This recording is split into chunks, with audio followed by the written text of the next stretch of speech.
आज हम घर पर ही बहुत आसानी से मैसूर पाक बनाकर तैयार करेंगे। तो चलिए देखते हैं कैसे बनाना है। सबसे पहले हम लेंगे बेसन। तो मैंने यहाँ पर 2 कटोरी बेसन लिया है। आप अपने अकॉर्डिंग कम ज़्यादा कर सकते हैं। अब लेंगे हम कोई भी इस तरह से एक केक टिन और उसको सबसे पहले ऑयल या घी से ग्रीस कर लेंगे। तो अच्छे से हमें इस तरह से ग्रीस कर लेना है। साथ ही में हम इसमें लगाएंगे बटर पेपर। तो अगर आपके पास बटर पेपर नहीं है तो कोई भी प्लेन कॉपी का पेज ले लीजिए, उसको भी आप लगाकर तैयार कर सकते हैं। तो इस तरह से मैंने बढ़िया से यहाँ पर बटर पेपर को लगा दिया है। अब बटर पेपर को भी हम ऑयल या घी से अच्छे से ग्रीस कर लेंगे। इससे क्या होगा कि जब हम इसको निकालेंगे ना तो निकालने में हमें प्रॉब्लम नहीं होगी। तो बटर पेपर या फिर कोई भी प्लेन कॉपी का पेज जरूर से लगा लीजिएगा। बस ध्यान रहे कि उसको अच्छे से ग्रीस कर लीजिए ताकि इजीली निकल जाए। तो इस तरह से बढ़िया से मैंने बटर पेपर के ऊपर भी अच्छे से घी लगा दिया है। हर स्टेप को फॉलो करेंगे तो एक बार में ही आप बिल्कुल परफेक्ट बना लेंगे। तो चलिए हमने इसको ग्रीस कर लिया है, इसको साइड में रखेंगे। अब लेंगे हम घी। तो यहाँ पर जितना हमने बेसन लिया है उसका हाफ हमें घी लेना है। अगर आप 2 कटोरी बेसन ले रहे हैं तो 1 कटोरी घी ले लीजिए। और घी को हमें पिघला कर ही यूज करना है, गरम करके ही हम करेंगे। तो मैंने यहाँ पर घी को बढ़िया से पिघला लिया है। और हाँ, अगर आप इसको घी से बनाना नहीं चाहते हैं तो इसको आप रिफाइंड ऑयल से भी बनाकर तैयार कर सकते हैं। ज़रूरी नहीं है कि इसको आप घी से ही बनाएं। तो यहाँ पर अगर आप घी नहीं ले रहे हैं तो 1 कटोरी रिफाइंड ऑयल ले लीजिए। बस ध्यान रहे कि यहाँ पर हमें सरसों का ऑयल यूज़ नहीं करना है, ऐसा ऑयल यूज़ करना है जिसमें स्मेल ना हो। तो रिफाइंड ऑयल ही यूज़ करिएगा। तो देखिए घी भी बढ़िया से पिघल चुका है। अब हम रखेंगे घी को साइड में। मैंने यहाँ पर घी का इसलिए यूज़ किया क्योंकि घी में मिठाई बहुत टेस्टी लगती है। अब इसमें हम एक कढ़ाई लेंगे, उसमें डालेंगे चीनी। तो जितना हमने बेसन लिया है, कोई भी कप या कटोरी सेट कर लीजिए, उसी से सारी चीज़ें ऐड करेंगे ताकि जो हमारी मिठाई है बिल्कुल परफेक्ट बने। तो जितना बेसन लेंगे उतनी ही हमें यहाँ पर चीनी लेनी है। दोनों की क्वांटिटी हम सेम रखेंगे। और जितनी हमने चीनी ली है उसका हाफ हमें पानी यूज़ करना है। तो 2 कटोरी चीनी के साथ हम यहाँ पर 1 कटोरी पानी का यूज़ करेंगे। और बढ़िया से हमें यहाँ पर चीनी को पिघलाना है। वीडियो को एंड तक देखिएगा ताकि आप हर स्टेप को फॉलो कर सकें और कोई भी पार्ट आपका मिस ना हो, इसलिए वीडियो को स्किप मत करिएगा। तो देखिए यहाँ पर आप देख सकते हैं कि चीनी पिघल रही है, लेकिन उससे पहले अगर आप मेरे चैनल पर नए हैं तो चैनल को सब्सक्राइब और वीडियो को लाइक करना ना भूलें और ज़्यादा से ज़्यादा शेयर करें। और मुझे कमेंट सेक्शन में ज़रूर बताएं कि आप ये वीडियो कहाँ से देख रहे हैं ताकि मैं आपका थैंक्स कर सकूं। तो देखिए यहाँ पर जो है एक तार की चाशनी बनाकर तैयार करनी है। हर स्टेप को फॉलो करिएगा तो एक बार में ही आप इतना टेस्टी और जालीदार मैसूर पाक घर पर बहुत आसानी से बना सकते हैं। तो यहाँ पर हम जब चीनी पिघल जाए ना तो चेक करेंगे कि चीनी में एक तार बन रहा है कि नहीं बन रहा है। और हमें एक तार वाली ही चाशनी चाहिए, इसलिए जब भी आप चीनी डालें तो उसका हाफ ही पानी डालिएगा, हमें डबल पानी नहीं डालना है। तो चलिए अब हम यहाँ पर चेक कर लेते हैं। तो इस तरह से चेक करेंगे। चाशनी जो है बहुत गर्म रहती है, तो जब हल्की ठंडी हो जाए तब इस तरह से हाथ में लेंगे और इस तरह से अगर तार बन रहा है तो समझ जाइए कि जो हमारी चाशनी है बिल्कुल परफेक्ट है। तो इसी तरह का हमें एक तार चाहिए है जो बनकर टूट रहा है। तो चाशनी हमारी बन चुकी है। इसी स्टेज पर अब ऐड करेंगे हम बेसन।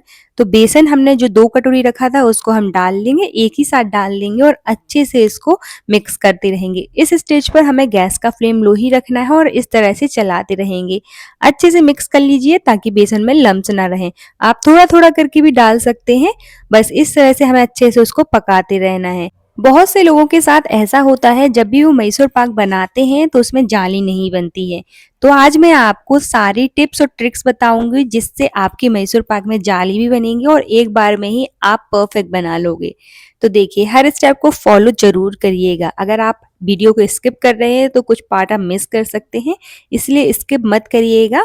तो देखिए यहाँ पर हमें बेसन डालने के बाद अच्छे से इस तरह से मिक्स करते रहना है ताकि जो बेसन है वो चाशनी में अच्छे से मिक्स हो जाए। और इस तरह से चलाते रहेंगे तो जो लम्स दिख रहे हैं वो भी नहीं बचेंगे। तो इस तरह से अच्छे से चलाते रहिए। तो हमें बेसन को डालकर अच्छे से इस तरह से मिक्स करके कम से कम 2 से 3 मिनट के लिए इसको पकाना है।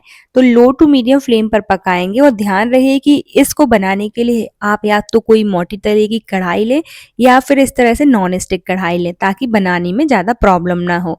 तो इस तरह से चलाते रहिएगा, छोड़िएगा मत, नहीं तो ये नीचे चिपकना स्टार्ट हो जाता है। जब 2 से 3 मिनट हो जाएँ इसको पकाते-पकाते, तो इसी स्टेज में डालेंगे हम घी। तो घी को हम गरम करके ही डालेंगे और थोड़ा-थोड़ा करके डालेंगे, एक साथ सारा घी नहीं डालेंगे, इसको हमने पिघला कर रखा था और इस तरह से चलाते रहेंगे। इस स्टेज पर हमें गैस का फ्लेम मीडियम पे रखना है और इस तरह से मिक्स करते रहिए, चलाते रहिएगा और थोड़ा-थोड़ा करके घी डालते जाइएगा।